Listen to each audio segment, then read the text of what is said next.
জায়গাটা দিয়ে আমার আব্বা দৈনিক আমাকে মাদ্রাসা নিয়ে যেত।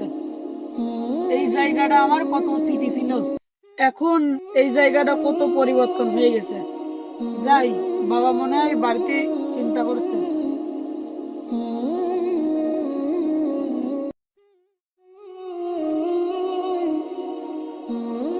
আসসালামু আলাইকুম আব্বা।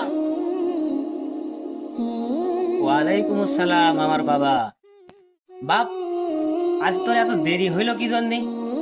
বাবা, সামনে তো পরীক্ষা, তাই একটু বেশি ক্লাস হচ্ছে।